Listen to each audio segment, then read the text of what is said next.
Bon.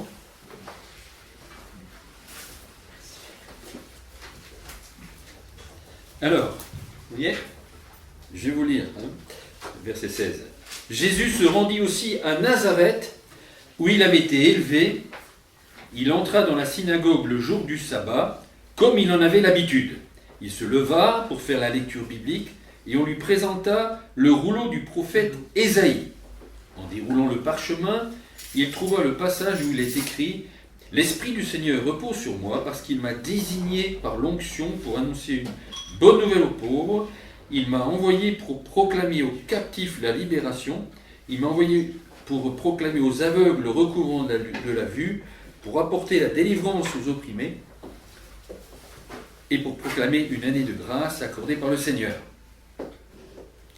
Jésus roula le livre, le rendit au servant et s'assit. Dans la synagogue, tous les yeux étaient braqués sur lui. « Aujourd'hui même, commença-t-il, pour vous qui l'entendez, cette prophétie de l'Écriture est devenue réalité. Aucun de ses auditeurs ne restait indifférent. Le message de grâce qu'il leur présentait les étonnait beaucoup. Aussi, disait-il, n'était pas le fils de Joseph. Alors il leur dit, « Vous ne manquerez pas de m'appliquer ce dicton, médecin, guéris-toi toi-même. Et vous me direz, on nous a parlé de ce que tu as accompli à Capernaum, fais-en donc autant ici, dans ta propre ville. » Et il ajouta, « Vraiment, je vous l'assure, aucun prophète n'est bien accueilli dans sa patrie. Voici la vérité et je vous le déclare. Il y avait beaucoup de veuves en Israël à l'époque d'Élie, quand pendant 3 ans et demi il n'y a pas eu de pluie et qu'une grande famine a sévi dans tout le pays. Or, Élie n'a été envoyé vers aucune de ces veuves, mais vers une veuve qui vivait à Sarepta dans le pays de Sidon. Il y avait aussi beaucoup des lépreux en Israël au temps du prophète Élisée. Pourtant, aucun d'eux n'a été guéri. C'est le Syrien Naaman qui l'a été. En entendant ces paroles, tous ceux qui étaient dans la synagogue se mirent en colère. Ils se levèrent, entraînèrent Jésus hors de la ville jusqu'au sommet de la montagne sur laquelle elle était bâtie, afin de le précipiter dans le vide. Mais il passa au milieu d'eux et s'en alla. Voilà, jusqu'ici la parole. Donc Jésus, là, il vient d'arriver pour la première fois dans sa ville natale, Nazareth. Il a disparu pendant plusieurs mois. Il est brutalement parti, pendant presque des années il était là enfant, puis ensuite adolescent, puis ensuite charpentier, et brutalement il disparaît, et la parole nous dit qu'il s'est fait baptiser donc, dans le Jourdain, et ensuite qu'il est remonté à Cana, il a fait un premier miracle, transformer l'eau en vin, il est reparti à Jérusalem, il a fait plein de miracles à Jérusalem, il est remonté à Capernaum, il a guéri un enfant qui était mourant, un fils d'un haut fonctionnaire de la cour royale d'Hérode. Et là, il arrive à Nazareth. J'ouvre une petite parenthèse. C'était juste pour vous dire que Jésus, et c'est ça que j'apprécie ici, c'est que Jésus, il s'est levé pour lire la parole, et puis il s'est assis. Et puis, il ne s'est pas relevé. Il n'a pas dit qu'il s'est relevé. Et donc, je m'assois, parce que j'ai une sciatique, et puis je pense que j'ai mal à la jambe. Ça tombe bien. Mais ce que je veux dire par là, c'est que l'arrangement de cette communauté me paraît conforme à la parole de Dieu, et je ne supporte pas les randonnions. Je ne supporte pas être en communion avec le cou de mon frère. C'est quelque chose, je ne peux pas concevoir que Jésus ait voulu que dans nos églises on soit arrangés comme des randonnions, avec un prédicateur, le clergé, et puis des laïcs là, qui gobent. Ça me paraît totalement incompatible avec la pensée du Nouveau Testament. Et c'est pratiquement dans toutes les églises, c'est comme ça malheureusement, et pas chez nous. Et ça j'apprécie. On est là. Jésus, c'est impossible que Jésus ait prêché assis dans une église avec des rangées d'oignons, si vous me permettez. C'est inconcevable. Imaginez le pasteur qui prêche assis avec 10 ou 15 rangées, c'est impossible. On ne le voit même pas. Donc, pour moi, la communion fraternelle se fait en rond et pas en rangée d'oignons. Je ne sais pas ce que... J'ai du mal, ça m'insupporte. Mais c'est peut-être pas toujours possible non plus. Mais si c'est possible. Il y a beaucoup de monde. Ben, tu fais plusieurs rangées, plusieurs cercles. Je sais pas. Il faut faire des églises rondes. Des églises rondes. Alors qu'on fait toujours des églises rectangulaires. Ouais. C'est vrai, je trouve que c'est rond. Il y en a quelques-unes qui existent. Et, Pour aller au temple. et puis en plus, ça donne une prééminence, et avec une forme de prééminence pour la louange, et on est fixé là vers la louange, vers les louangeurs, pardon, les gens qui sont là devant avec leur guitare. Je suis pas à l'aise. Mais on ferme la parenthèse. C'est bien. Hein, on ferme la parenthèse. Merci. Voilà. Alors là, on voit quelque chose d'assez incroyable. C'est que, voilà, dépeint, on vient de lire, dépeint en quelques lignes, le retour de Jésus dans sa ville natale. Mais il faut savoir que Jésus, quand il arrive à Nazareth, il est précédé d'une réputation de faiseur de miracles. Et si on ne comprend pas ça, on comprend moins bien le texte. Jésus arrive à Nazareth, tout le monde, je suis même convaincu que la veille, quand ils ont vu qu'il était à Nazareth, il y a eu une effervescence, parce que le miracle de l'eau transformée en vin s'est révélé comme dans toute la région. Ensuite, à Jérusalem, tous les gens qui étaient allés en pèlerinage à Jérusalem ont vu les miracles qui étaient accomplis à Jérusalem. Ça a été transmis, et donc la réputation de Jésus a été incroyablement gonflée, à juste titre d'ailleurs. Et en plus, le miracle à Capernaum, peu de temps avant, ça fait que donc, quand Jésus arrive là, c'est le super-homme, mais en même temps, c'est le gars de Nazareth. Il y a une ambivalence là. En même temps, c'est un gars qui vient de faire des miracles, pourtant c'est notre charpentier. Et donc, il y a déjà une petite méfiance.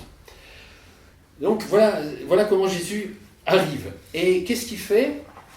Eh bien, ils annoncent quelque chose d'assez étonnant. Il lit le rouleau du prophète Ésaïe qui parle en fait de lui et de son avènement. Il dit, voilà, l'Esprit du Seigneur est sur moi, il m'a oint. Pourquoi? Il m'a oint pour annoncer une bonne nouvelle aux pauvres. Donc les pauvres, c'est quoi? C'est tous ceux qui n'ont pas réussi dans la vie. Les pauvres, une bonne nouvelle pour les captifs. Je ne sais pas comment on pouvait être captif à l'époque, hein, mais à l'époque c'était un pays indépendant, donc captif de quoi? Captif peut-être de certaines drogues, de l'alcool. Les esclaves. Oui, mais ils n'étaient peut-être pas esclaves à ce moment-là, si. Il y en avait qui étaient esclaves. Mais en tout cas, captif on peut aujourd'hui de quoi être captif? On peut être captif de plein de choses, hein, captif de l'alcool, du tabac, on peut être captif on peut se shooter, on peut être captif de plein de choses. Et Jésus annonce la libération des captifs. Hein. Et il annonce aussi le recouvrement de la vue des aveugles. Et quelle est la particularité des aveugles? C'est quelqu'un qui n'est pas capable de se conduire tout seul. Il a besoin qu'on lui tienne la main. Il a besoin. Et combien de gens sont des assistés aujourd'hui? Et on est assisté, et on a besoin d'être tenu par la main parce qu'on n'arrive pas à avancer dans la vie tout seul. Et Jésus est venu annoncer aussi la délivrance des opprimés. Hein. Et aujourd'hui, qui c'est qui ne se sent pas opprimé par son patron, ni opprimé par le capital, opprimé dans certains pays par le communisme? Donc Jésus annonce une année de grâce. Et ce qui m'intéresse, ce qui est beau aussi, c'est qu'il n'annonce pas une journée de grâce.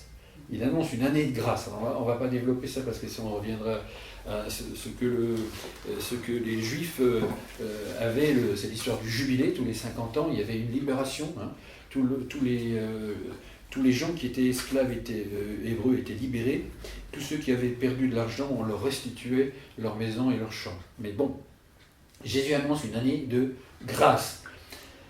Et je ne sais pas si vous imaginez ce que c'est dans une synagogue, et la religion juive, c'est tu fais ci, tu fais ça, tu fais ci, tu fais ça, un peu comme dans nos religions aujourd'hui. Et là, Jésus, dans la synagogue, qui est habitué à parler des lois de Dieu, des 10 commandements, etc., Jésus annonce de la grâce. Et ça devait surprendre, parce que ces gens-là, qu'est-ce qu'ils attendaient en fait, ce jour-là? Je suis convaincu, ils attendaient un petit miracle. Ils voulaient un petit miracle. Et qu'est-ce qu'ils reçoivent? Ils ne reçoivent pas un petit miracle, ils reçoivent une prédication de grâce. Et ça a dû les agacer. Ils étaient étonnés des paroles de grâce qui sortaient de la bouche de Jésus. Parce qu'à mon avis, ils attendaient le petit miracle. Ils ont entendu ça, il y en a eu à Jérusalem, il y en a eu à côté, à Cana, il y en a eu à Capernaum. Nous, on en veut aussi un. Et c'est comme ça qu'on comprend mieux ce que Jésus va leur répondre. Il leur répond, vous allez me dire, médecin, guéris-toi toi-même. Qu'est-ce que ça veut dire? Ça veut dire, avant de t'occuper des autres, occupe-toi de nous. Nous, on était concitoyens, on était potes. Il faut savoir que Jésus, on peut imaginer que dans une petite ville, il y a de l'entraide, il y a des amitiés, ces gens-là estimaient que Jésus était en devoir de leur faire un miracle. Tu nous dois bien cela. Et Jésus discerne le cœur de ces gens-là et il dit non, ils n'ont pas compris. Je crois que Jésus essaie de les amener à une logique de la religion des mérites. Eux, ils estimaient mériter un miracle, et là, Jésus essaie de les amener vers une logique, non pas de mérite, mais de grâce. On ne mérite rien, et là, vous ne méritez pas de miracle. Vous ne méritez pas de miracle. Et votre religion, c'est une religion où vous estimez mériter. Et c'est un peu toutes les religions comme ça. On fait des pratiques pour mériter quelque chose, pour mériter les faveurs de Dieu. Mais en fait, on ne mérite rien du tout. Et c'est ça ce que Jésus essaie de leur distiller, mais ils n'arrivent pas, ils ne comprennent pas. Et alors, pour enfoncer le clou, qu'est-ce qu'il va faire? Il va leur raconter deux histoires que tous les Juifs devaient connaître, je pense. Et l'histoire de la veuve de Sarepta et l'histoire du Naaman syrien. Alors, on résume très très vite et puis on y reviendra. La veuve de Sarepta, Jésus leur dit, il y avait beaucoup de veuves du temps d'Élie. Il faut savoir que du temps d'Élie, il y avait une grande famine qui a duré 3 ans et demi. Donc famine, pas d'eau, pas de rien à manger. Et donc, Jésus leur dit, du temps d'Élie, il y avait beaucoup de veuves en Israël. Et pourtant, Dieu a envoyé le prophète Élie vers une veuve de l'étranger, du pays de Sidon. On peut imaginer que c'est la Belgique aujourd'hui ou le Luxembourg, enfin, c'est un pays limitrophe. Et il n'a pas soigné, il ne s'est pas occupé d'une seule veuve en Israël à ce moment-là, il s'occupait d'une veuve d'étrangère. Et un peu plus loin, alors ça c'est Élie, c'est au 9e siècle avant Jésus-Christ, un peu plus loin il y avait Élisée, il parle d'Élisée, du temps d'Élisée, il y avait beaucoup de lépreux en Israël, et pas un d'eux n'a été guéri, si ce n'est Naaman. Qui c'était Naaman? C'était le général de l'armée ennemie. Hein? Et en puis, il était lépreux. Donc, pour un juif vous savez que dans le temple, on n'avait pas le droit de rentrer dans le temple si on était impur, si on était malade. Hein, les estropiés, les eunuques, tout ça, ils n'avaient pas le droit de rentrer dans le temple. Et donc, là, pour un juif, d'entendre ça, que des étrangers avaient droit à la grâce de Dieu, avaient droit au pardon, avaient droit à une libération, des étrangers, des lépreux, c'était insoutenable. Insoutenable parce que pour eux, là, les mérites de Dieu, les faveurs de Dieu, c'est par mérite et c'est pas par grâce. Tu fais ci, tu fais ça, tu obtiens les 10 commandements, là, Dieu va te bénir. Mais la grâce, ils ne connaissaient pas, à mon avis, en tout cas, ces habitants-là.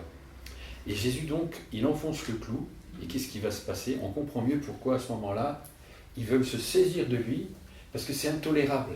Ce qu'ils viennent d'entendre est intolérable. Pour eux, ils doivent mériter leur salut, et ils ne peuvent pas le recevoir par grâce. Donc, ils se saisissent de Jésus, ils l'emmènent au sommet de la montagne, et Jésus connaissait tous ces camps-là, puisqu'il avait passé toute sa vie là, pour le précipiter dans le vide. Mais qu'est-ce que le texte nous dit? Mais il passa au milieu d'eux et s'en alla. Voilà, ça c'est l'histoire de la première venue de Jésus à partir du moment qu'il a commencé son ministère public. Et moi je vous propose, pour mieux comprendre ce qui s'est passé, on va reprendre cette histoire, cette affaire de Sarepta. Hein, on va reprendre cette affaire de Sarepta, on va prendre en 1 Rois 17, verset 1. Alors, les rois, c'est donc Genèse, Exode, Lévitique, Nombre, Deutéronome, Josué, Juge, Ruth, Samuel, Roi, Chronique. Hein. Alors, 1 Roi 17.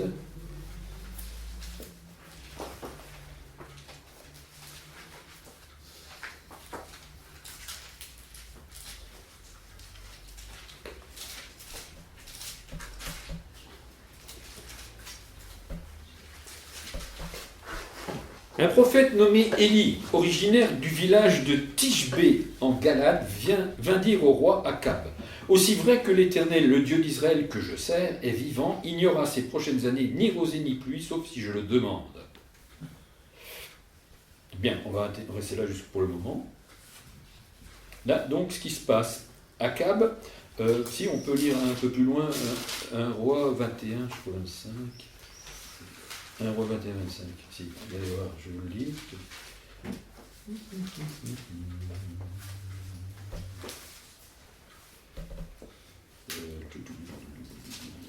1 roi 21, 25. Je me trompe peut-être. Oui, en vérité, personne ne s'était jamais vendu au mal autant qu'Akab en faisant ce que l'Éternel considère comme mal. Voilà, donc Akab, c'était un roi absolument odieux qui régnait à l'époque sur Israël. Et il y a un prophète que Dieu envoie vers ce roi et lui dire que pendant 3 ans et demi, il n'y aura pas de pluie, pas de rosée, il n'y aura rien. Alors, on ne va pas rentrer dans le détail sur cette affaire-là, mais parce que je voudrais développer autre chose.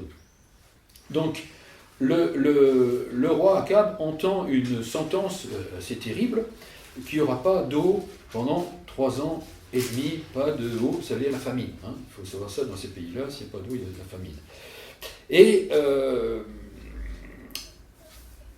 on peut imaginer que d'avoir entendu ça, il était foudrage, mais bon, tout le moment, souvent, il n'y avait pas de famine. Hein. Donc, souvent, et donc, quand Akab s'est aperçu, jour après jour, semaine après semaine, mois après mois, qu'il n'y avait pas d'eau, il a commencé à devenir foudrage.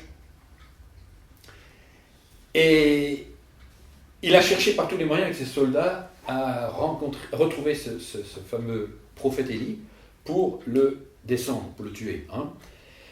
Et c'est là qu'on voit quelque chose qui va se produire.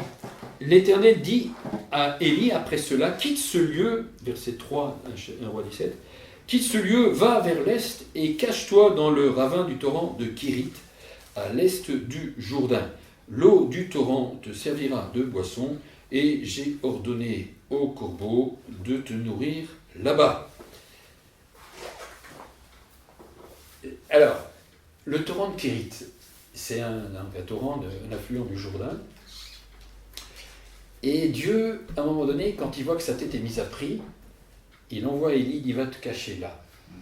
Et j'ai ordonné aux corbeaux de te nourrir. C'est absolument hallucinant.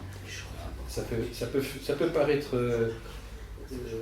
un petit peu image d'Épinal ou un peu Walt Disney, mais c'est exactement le Dieu en qui nous croyons, qui est capable de nous nourrir par les corbeaux, qui est capable de veiller sur nous, qui est capable de s'occuper de nous jusque dans le délire, hein, jusque dans l'impossible.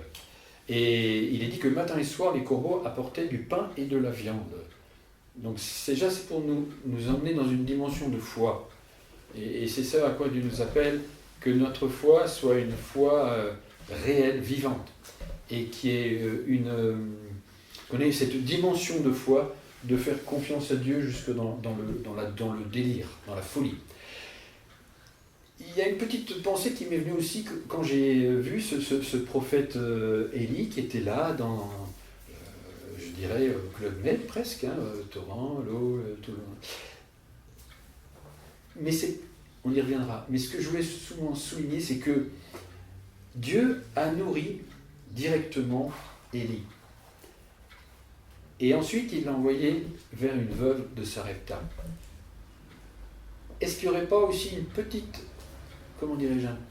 image de la manière dont Dieu veut se servir de nous? Ça veut dire quoi? Ça veut dire que avant de pouvoir servir les autres, avant d'être utile pour les autres, il faut que j'apprenne à être nourri directement par le Seigneur. La différence entre un enfant et un adulte, un enfant, il se fait nourrir par les parents. Un adolescent, presque pareil. Un adulte, il se nourrit tout seul. Et ça, c'est une vérité spirituelle. Tant que j'aurai besoin de l'Église pour me nourrir, je risque d'être un enfant. C'est une image. Hein. On a besoin les uns des autres, évidemment. On s'encourage, mais il faut absolument apprendre à être nourri directement par le Seigneur dans une relation personnelle à la maison. Il faut qu'on reçoive directement du Seigneur, comme les corbeaux qui nourrissaient Élie, c'est une image, c'est pas ce que le texte veut dire, mais ça peut être un encouragement. Il faut absolument que notre foi soit nourrie par une intimité avec le Seigneur et pas uniquement par la communauté. Alors vous allez me dire, oui, mais ça c'est Élie, mais dans ma vie, quand ça va bien, mais pour un temps, puis après ça va plus. Ça, je ne sais pas si vous avez remarqué, on a tous des périodes où tout va bien, on est heureux comme tout, la vie est belle, on a une bonne situation, financièrement ça va pas trop mal, on a une jolie femme, on a des enfants, etc. Et puis il y a un couac. Alors on dit, mais ça va pas, il y a les promesses de Dieu, Dieu va s'occuper de moi dans le torrent de Kérit, il va me donner à boire, il va me donner à manger. Et pourtant, dans ma vie, c'est pas comme ça. En fait, dans la vie d'Élie, c'était pas comme ça non plus, parce que qu'est-ce que le texte nous dit au verset 7, mais au bout d'un certain temps, comme il n'y avait plus de pluie dans le pays, le torrent se dessécha. Le torrent se dessécha. C'est-à-dire que même pour Élie, il n'y a plus d'eau. Il n'y a plus d'eau non plus. Donc, qu'est-ce que ça veut dire? Est-ce que les promesses de Dieu sont oui et amen? Ou est-ce que les promesses de Dieu sont oui mais, pas le oui mais de l'homme, mais le oui mais de Dieu, hein?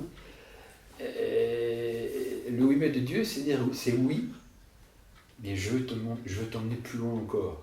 Donc si ma promesse te donne l'impression de ne pas être permanente, c'est qu'elle est permanente, mais je veux t'amener à un niveau de foi et de confiance en moi supérieur. Il faut aussi savoir, et moi c'est un verset qui m'a toujours impacté, c'est, je crois que c'est dans les Corinthiens, je vous cherche, c'est le mémoire. C'est tous ces événements sont arrivés pour nous servir d'exemple. Tous ces événements qui sont arrivés dans l'Ancien Testament, ou dans la vie, dans les premiers chrétiens, nous servent d'exemple à nous qui vivons dans la fin des temps pour que nous en tirions instruction. Donc tous les événements d'Élie, d'Élisée, de Paul, de Pierre, de Jacques sont arrivés. 1 Corinthiens 10, 11. Il faut que vous ayez ce passage dans la tête définitivement. Je crois que c'est ça, 1 Corinthiens 10, 11, je vais vous chercher, pas sûr. C'est un verset qu'il faut s'approprier, qu'il faut manger, qu'il faut envers et contre tout ce... Quand nous lisons la Bible, il faut que nous identifions un petit peu à ces gens-là. Hein? Attendez, 10, combien je dis 10, 11, c'est ça? Oui, 10, 11, c'est ça. Tous ces événements leur sont arrivés pour nous servir d'exemple. Ils ont été mis par écrit pour que nous en tirions instruction, nous qui ne sommes pas venus au tour de la fin. Voilà un verset qu'il faut absolument apprendre par cœur, pas apprendre par cœur bêtement, mais nous l'approprier. Hein? Voilà. Alors maintenant, pourquoi le torrent de Kérit s'est desséché alors que Dieu avait promis qu'il allait le nourrir? Je viens de donner une première explication, c'est-à-dire que Dieu veut nous amener plus loin. La deuxième explication, la deuxième compréhension que j'ai trouvée, c'est que, en fait, regardez comment on est bien entre nous. Et c'est vrai, je suis heureux d'être avec vous, et puis vous êtes heureux d'être ensemble. On est bien entre nous. C'est un ronron évangélique qui est magnifique, mais qui est subtil aussi et dangereux. C'est-à-dire que il ne faut pas qu'on fonctionne comme un club. Il faut qu'on fonctionne comme une église qui cherche à avancer. Et le piège, c'est que quelquefois on se complaît dans ce petit ronron, ça nous convient, on est satisfait. Donc il faut faire attention. Hein. Le troisième point qui me faisait penser pourquoi le torrent s'est desséché pour Élie, donc déjà pour nous enseigner que il a passé par les mêmes épreuves de foi. D'un côté, Dieu lui dit oui, je prends soin de toi, puis de l'autre côté, le torrent se dessèche. Seigneur, t'es où là-dedans? Et ça, c'est quotidien. Hein. Dieu nous bénit, et puis en même temps, quelques temps après, il dit bon sang, hein, c'est une tuile, et encore une tuile, et encore une tuile. Et on dit mais Seigneur, pourquoi? Alors voilà, je pense que ce texte, il va nous aider un peu plus à comprendre les pourquoi. Et donc, moi, je pense que voilà, il y a cette nécessité de comprendre que pendant qu'Élie était nourri comme un chef, il y a des gens qui mouraient de faim. Et je crois que c'est ça qu'il faut aussi qu'on comprenne, c'est que En même temps, Dieu veut nous bénir en Église, mais il veut que nous comprenions qu'autour de nous, ben, il y a la famine. Voilà. Ça, c'est le troisième point. Il y a un quatrième point qui peut être aussi encourageant pour nous, parce que quelquefois, on subit ce que d'autres, les fautes des autres. Hein. Je m'explique. Moïse a passé 40 ans dans le désert, alors qu'il devait y passer que 15 jours. 3 semaines, je ne sais plus exactement la durée. Mais en fait, à cause du péché d'Israël et de l'incrédulité des Hébreux, il est resté 40 ans dans le désert. En plus, il n'en est pas sorti. Ça, c'est autre chose. Élie a souffert de la famine, pas à cause de lui, à cause du péché du peuple et du roi Akab. Donc, quelquefois, effectivement, on est dans des situations douloureuses à cause des autres, mais ce qui est formidable, c'est que Dieu prend soin de nous et nous enseigne à travers des situations que nous ne maîtrisons pas et qui sont indépendantes de notre volonté. Et peu importe, le Seigneur est avec nous et il veut continuer à nous instruire en intimité avec lui, même si les situations dans lesquelles nous sommes, si nos parents ont fait des erreurs, si nos parents ont fait faillite, si nos parents ont pris des mauvais choix, on les paye. Mais Dieu est avec nous dans ces mauvais choix. Voilà. Ça, c'était une pensée que je voulais partager avec vous. Maintenant, direction Sarepta. Alors, verset 8, l'Éternel lui adressa la parole en ces termes. « Mets-toi en route et va à Sarepta. » Donc là, Élie n'avait plus rien à manger. Et Dieu lui dit, « D'accord, le torrent s'est desséché, mais moi je ne t'abandonne pas. Et maintenant, ce que tu vas faire, tu vas aller à Sarepta. Mets-toi en route et va à Sarepta, dans le pays de Sidon, et installe-toi là-bas. J'ai ordonné à une veuve de là-bas de pourvoir à ta nourriture. »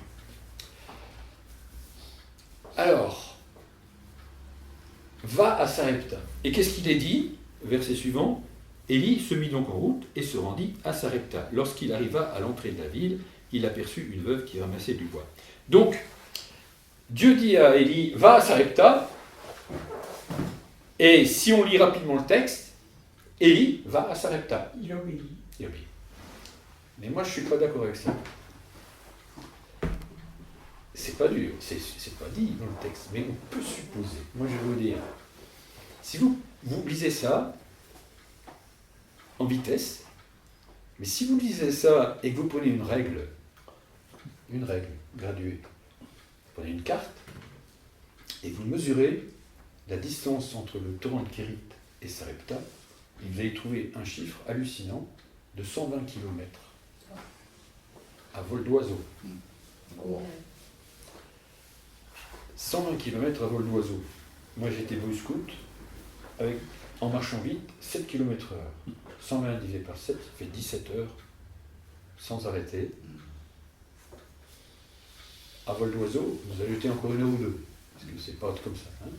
Donc, le texte ne dit pas, mais Élie, il va à Sarepta, mais il sait ce qu'il attend. Nous, on lit ça, on voit ça en vitesse, Sarepta, on y va, on arrive là-bas, il voit la grand-mère, là, la maman. Moi, je me demande si, on peut imaginer en tout cas, parce que si on regarde un peu comme nous, on fait quand on voit que Dieu nous conduit, et puis on n'a pas trop forcément envie d'aller là-bas, hein, on peut très bien imaginer, Élie qui dit à Dieu, mais Seigneur, est-ce que tu réalises ce que tu me demandes? Et moi, j'imagine Dieu lui répondre, oui, je sais. Est-ce que tu imagines que tu as 17 heures, qu'il y a 17 heures de marche, au moins, voire plus? Puis Dieu qui lui répond, oui, je sais. Est-ce que tu réalises que ma tête est mise à prix? Oui, je sais. Est-ce que tu réalises qu'il y a la famine et que j'ai rien à manger? Oui, je sais. Est-ce que tu imagines qu'il n'y a pas d'eau? Oui, je sais. Est-ce que tu imagines... Quoi d'autre encore? Pourquoi tu ne m'enverrais pas plus près? Il y a d'autres veuves. Oui, je sais. Et tu te rends compte, Seigneur, c'est une femme. ma réputation, m'installer chez une femme, moi, en tant qu'homme de Dieu, oui, je sais. Il y a plein de choses qu'on peut imaginer, on questionne, et c'est un peu ce qu'on fait, nous. Hein. Et moi, j'imagine la réponse de Dieu à Élie. Il dit, finalement, quand on a épuisé tous nos arguments, Élie, est-ce que tu veux me faire confiance? Oui ou non? Est-ce que tu veux me faire confiance ou non? Et c'est un peu ce que... Mais je dis ça pour moi, parce qu'on a tous des tuiles qui tombent les unes après les autres. Hein. Et Dieu nous dit d'avancer. Est-ce que tu me fais confiance? Oui ou non? Hein. Et c'est un peu ça le message. Mais il y a un autre message qui est aussi invisible dans le texte, c'est que rien ne nous est dit du voyage. Rien ne nous est dit de ces 120 km à vol d'oiseau. Rien ne nous est dit de ce qui s'est passé. Rien ne nous est dit comment ça s'est passé. Rien ne nous est dit des souffrances qu'il a dû endurer. Rien, silence total. Et dans la parole de Dieu, moi je trouve ça extraordinairement encourageant. Je vous propose encore un autre exemple.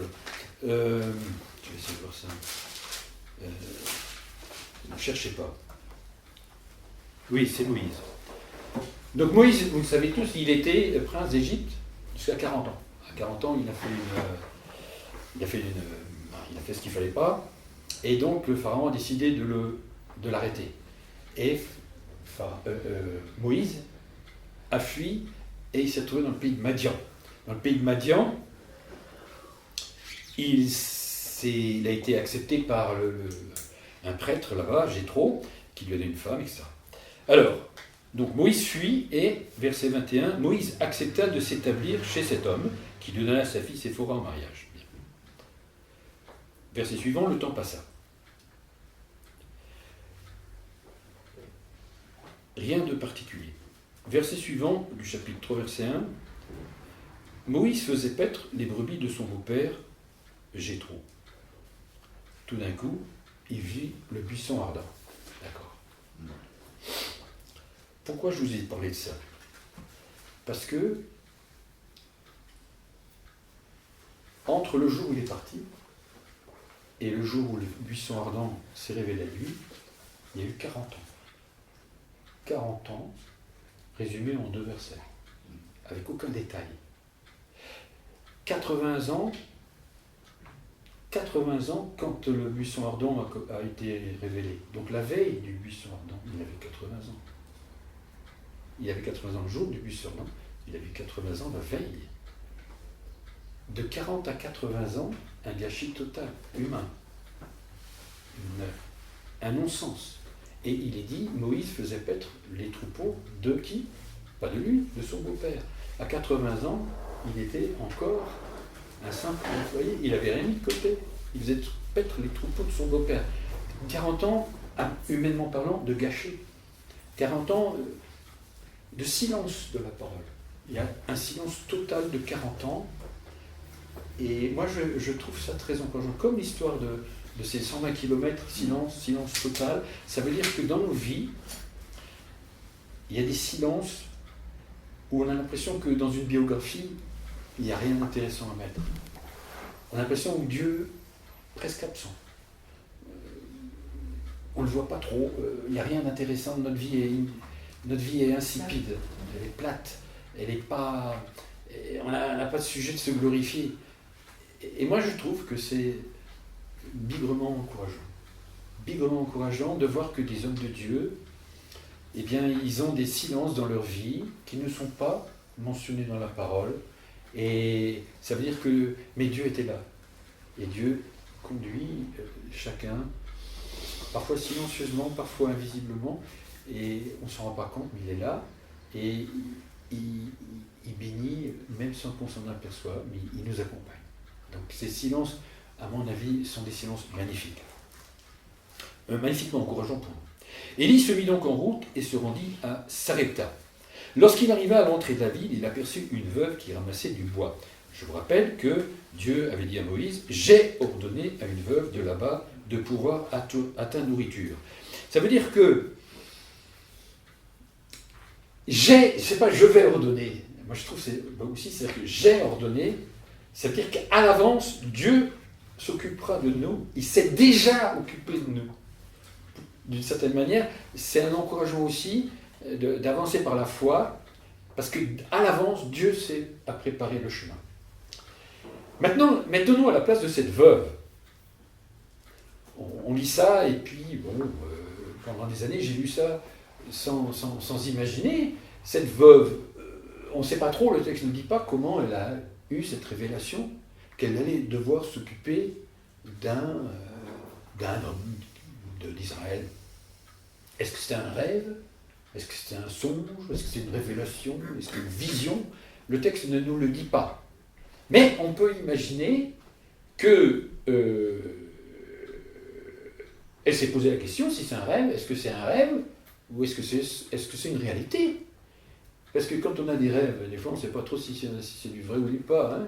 Et là, cette femme-là, un rêve comme ça, complètement biscornu, on peut imaginer que oui, elle s'est dit oui, ça avait l'impression que j'ai une vision d'un Dieu là qui m'a parlé, mais ça restait flou. Hein. Ça restait flou parce que il n'était pas là devant, il n'était pas là le lendemain matin devant elle, hein, pas forcément. Donc c'est un petit peu comme quelquefois quand on lit la parole, on a des promesses, on lit, on y croit, mais comme Dieu va s'occuper de nos finances, comme on a sur notre compte, on a largement ce qu'il faut. On n'est pas forcément, on n'a pas forcément la foi pour s'approprier ça, puisqu'on n'en a pas besoin. Et là, cette veuve, bien, elle a eu cette révélation, cette vision, mais bon, ça restait certainement, il y a un temps où c'était resté flou. Elle n'avait pas forcément tout de suite le prophète qui était là devant elle le jour même, à l'instant précis. Donc il y a un temps où dans nos promesses, quand on lit la parole, on s'approprie les promesses de Dieu, mais même en fait on se les approprie intellectuellement, sentimentalement, mais il y a encore une étape à se les approprier dans la réalité. Et là, quand elle voit ce prophète, cet homme, d'emblée, elle dit « Mince, je crois que ce que j'ai rêvé est vrai. Cette vision que j'ai eue, elle est vraie, il y a cet homme-là, et qu'est-ce qu'il fait? Il me demande à boire. Donc là, tout de suite, il devait lui rester un tout petit soupçon de quelque chose à boire, et elle part. Mais là, immédiatement, Élie lui dit « Prépare-moi en même temps quelque chose à manger ». Mais là, je pense que si elle était dans le flou pendant quelques minutes, là, elle tombe dans le réel et elle réalise que c'est mission impossible. C'est une mission impossible et des fois dans nos vies, on est dans cette situation-là. On dit c'est mission impossible. C'est pas possible. C'est pas possible. Dieu permet dans nos vies des moments de désarroi, des moments de solitude, des moments où il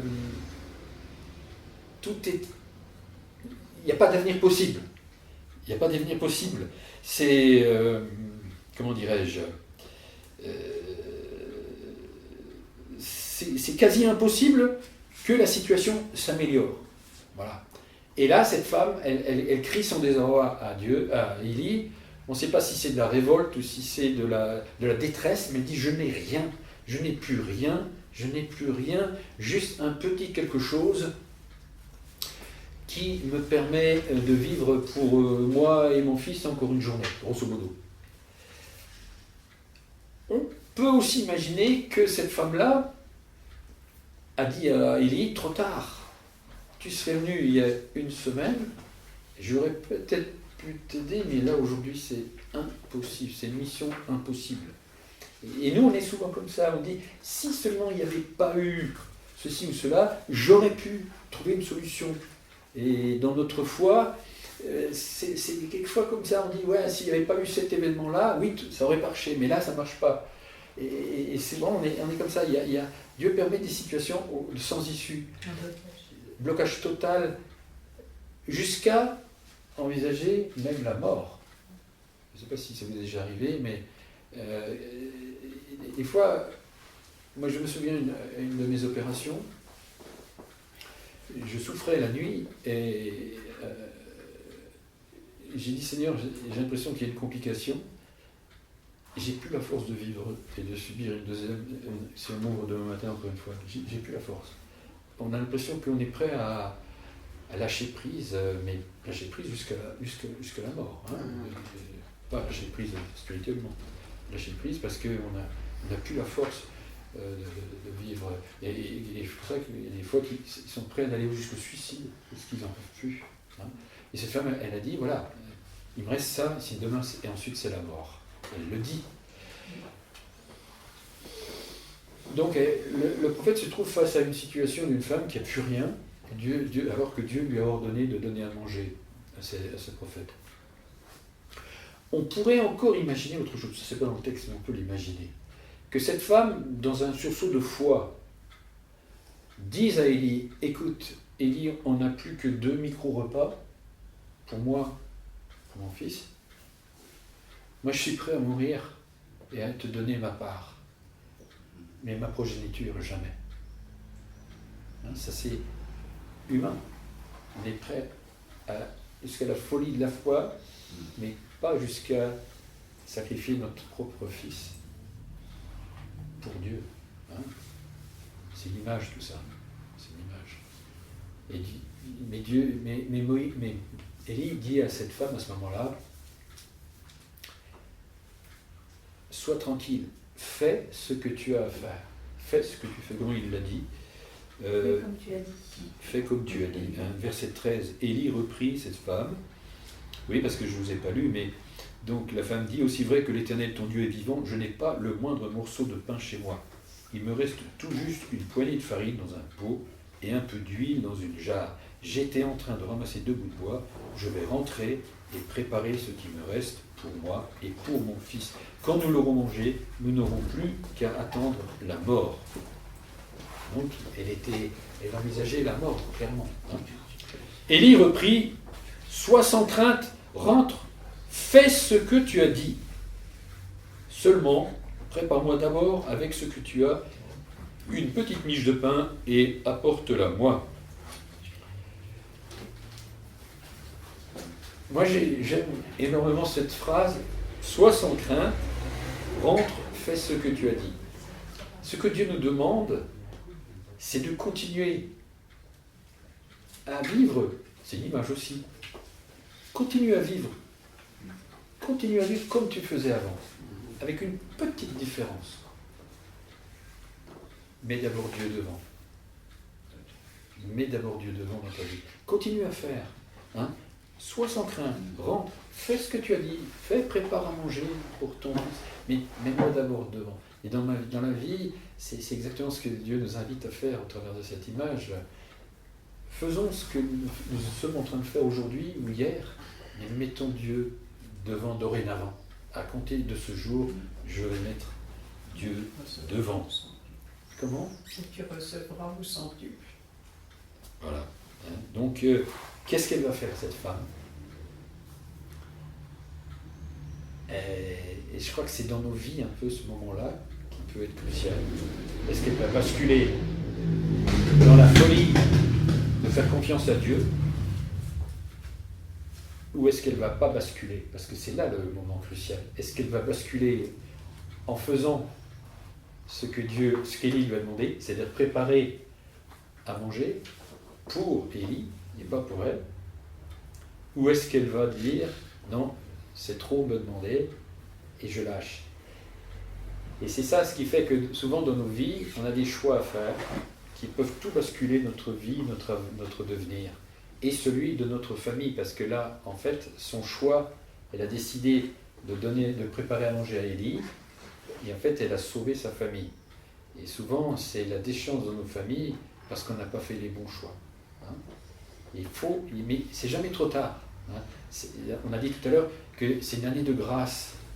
Donc l'année de grâce, ça veut dire que aujourd'hui, la grâce de Dieu est ouverte. Un jour, ce sera trop tard. Mais jusqu'à aujourd'hui, la grâce de Dieu est là et on est dans la grâce. Hein. On est dans la grâce. Et cette femme, eh bien, elle décide de basculer dans la folie de la foi. C'est la folie de la foi. Hein. Et qu'est-ce qui se passe? Eh bien, elle eut assez à manger. Ce que le texte ne dit pas, c'est qu'un pain se cuit pas en 2 minutes. Il faut du temps pour qu'il se cuise. Et donc, quand elle a préparé le pain, avant que le pain soit cuit, elle a vu que le niveau d'huile ne baissait pas. Donc, quelquefois, notre foi, même sans voir l'aboutissement de notre foi, on a déjà des petits encouragements. Je suis convaincu qu'elle a été encouragée avant que le pain soit cuit. C'est ça qui est encourageant aussi. Elle a été encouragée tout de suite, dès qu'elle a, dans son cœur, dit « je donne d'abord à manger à cet homme », elle a vu, mais c'est pas possible, le niveau ne baisse pas, alors que le pain n'était pas cuit. Je pense que c'est un petit encouragement. Souvent, nos chemins de foi, ils sont là, mais on ne voit pas l'aboutissement, mais par contre, on voit déjà la sollicitude de Dieu. Mais il lui dit quelque chose d'important, n'aie pas peur. N'aie pas peur. Oui. Voilà. Mais on a tous peur quand même. Hein. Ouais. On n'a pas peur. Ouais, c'est facile à dire. Hein. Mais voilà, c'est facile à dire. Hein. Voilà. Alors, on va un peu conclure tout doucement là. Donc, on a 2 histoires de foi en fait. L'histoire d'Élie et l'histoire de cette femme. Hein. Et la Bible nous dit dans l'épître de Jacques que Élie était un homme de la même nature que nous. Hein, c'est-à-dire que Élie, c'était pas un surhomme. C'est un type comme vous et moi, donc il faut qu'on soit prêt à être nourri par les corbeaux. C'est une image, hein, encore une fois, c'est une réalité. Il faut vivre dans cette folie de la foi, et que si des situations désespérées nous arrivent, c'est pas que Dieu nous a oubliés, c'est que Dieu a confiance qu'on est capable d'endurer cette épreuve. Et que, moi je trouve que tout ça c'est facile à dire, hein, mais je suis convaincu que c'est la réalité. Quand on a des situations intenables, eh bien c'est là que Dieu va venir, mais jusqu'à la folie. Mais il faut aller jusqu'à la folie. Pour moi, la prédication de la foi est déjà une folie, mais la marche de la foi, c'est une folie. C'est une folie. Et des fois, il dit, mais Seigneur, c'est pas possible, tu ne vas pas permettre ça. Si, il permet des choses absolument dures. Hein, voilà. Donc ça, c'est Élie. Mais du côté de cette femme de Sarepta, il y a aussi, disons, un encouragement de foi, parce que, bon, elle avait quand même... elle a dû choisir. Elle a dû choisir, et c'était pas facile. Hein, elle avait d'abord une impression. Hein, c'est ce que je disais tout à l'heure. Quand on lit la parole de Dieu, on a confiance dans les promesses. Mais entre avoir confiance dans les promesses quand on n'en a pas besoin, et avoir confiance dans les promesses quand la difficulté est là, c'est pas pareil. Hein. On a tous confiance que Dieu est bon, que Dieu est juste, etc., et qu'il s'occupe de nous, mais ça, quand ça va bien, mais quand ça va pas bien, on commence à se poser des questions. Est-ce que vraiment c'est vrai? Hein, voilà. Et ce que j'ai dit aussi, c'est que ce que j'ai pas dit, mais ce que je voudrais vous dire, c'est que quand on a des actes de foi à faire, on les fait devant nos enfants, on les fait devant notre famille. Et donc notre démarche de foi, elle est devant des témoins. Et ça c'est important aussi. Nos enfants voient comment on vit et comment on gère les situations. Et je pense qu'il faudrait les intégrer davantage dans nos décisions. Bon, quand ils sont trop petits, c'est petit, mais très vite, il faudrait les intégrer dans nos épreuves de foi, de famille, et je dirais même d'église. Parce que si on voit, si les enfants... je toujours posais la question s'il y avait des écoles du dimanche du Jésus, j'ai pas l'impression qu'il y en avait. Des écoles du dimanche, il n'y en avait pas du temps de Jésus apparemment. Et donc c'est une question que je me suis déjà posée, mais ça on ne va pas parler de ça maintenant. Mais si les enfants voient dans nos églises la main de Dieu, des témoignages puissants, ben, ça vaut largement des cours d'école du dimanche. C'est une réflexion. Hein. Voilà, je ferme la parenthèse. Et notre démarche de foi, elle sauve notre famille, ça je l'ai dit tout à l'heure.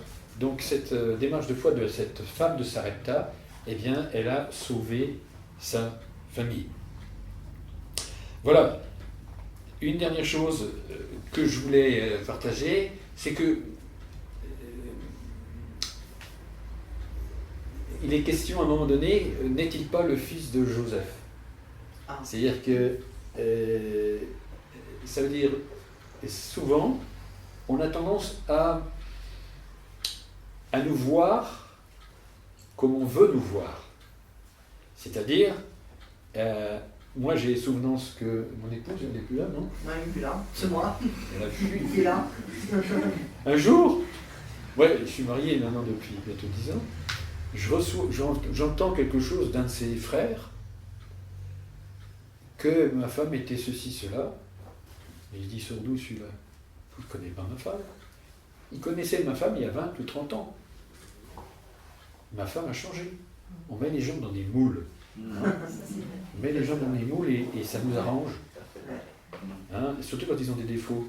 Ils ont des défauts, ça c'est bon. Puis des fois on n'a pas envie de les enlever. Hein, on les garde en une liste. Mais j'avais une fois fait une liste envers quelqu'un qui m'était pas sympathique. Et après je dis, mais Jean-Yves, il faut que tu brûles ça, c'est pas bon. Tu gardes une lettre d'accusation contre quelqu'un. Hein, donc j'ai brûlé cette lettre. Voilà. Mais n'est-il pas le fils de Joseph? C'est aussi réducteur. C'est-à-dire que le diable, il essaye de nous faire comprendre que toi, tu n'es que toi. La dimension d'enfant de Dieu, le diable ne veut pas te la donner. Tu vois? Il veut que je sois que Jean-Yves ou que Denise, et les gens te connaissent comme ça, ils ne veulent pas te connaître autrement. Ils ne veulent pas nous connaître comme un enfant de Dieu, ils veulent nous connaître comme ils nous ont toujours connus, Jésus le charpentier. Hein, et ça les arrange, parce que le reste ça dérange. Hein. Donc il ne faut pas avoir peur, on est plus que Jésus le charpentier, on est plus que Denise l'institutrice, on est plus que... voilà, on est autre chose, on a une autre identité. Hein, c'est voilà qui est important aussi. Voilà. Et maintenant je termine par cette phrase, peut-être elle vous a... Moi, pendant des années, elle m'a pas impacté. On revient à Luc. Qu'est-ce qu'il est dit à la fin? Jésus passa au milieu d'eux et s'en alla. Je ne sais pas si vous réalisez, Jésus passe au milieu de nous et s'en va. C'est ça qui est terrible. Cette femme a su prendre la bascule. Jésus passa au milieu de tous ces gens et s'en allait. Ils n'ont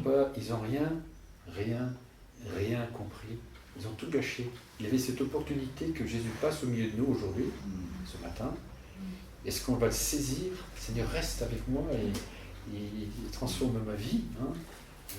Dieu veut que tous les hommes soient sauvés par la connaissance de la vérité. Ça, c'est ce que Dieu veut. Dieu veut quelque chose. Dieu veut un rendez-vous avec moi, un rendez-vous divin avec moi. Et est-ce que je vais laisser passer? Jésus passa au milieu d'eux et s'en alla. Quel drame! Moi, je disais, c'est le pire drame que ces gens ont vécu, c'est ce jour-là. Ils ont laissé passer Jésus et ils n'ont rien pu faire. Si, il y a un miracle quand même. Un miracle, c'est que Jésus, ils se sont saisis de lui, mais ils n'ont pas pu le retenir. C'est un miracle. Qu'est-ce que ça veut dire? Ça veut dire que le miracle de la grâce, il est toujours là. On ne peut pas empêcher la grâce d'être proclamée. On est toujours dans un temps de grâce. Et le fait que Jésus ait pu passer, se libérer, parce qu'on ne peut pas brider le message de la grâce aujourd'hui encore. Aujourd'hui, on est encore dans un temps de grâce. On est dans une année de grâce. Voilà. On peut peut-être, comment dirais-je, passer au partage du pain et du vin, parce qu'il y a deux pensées pour...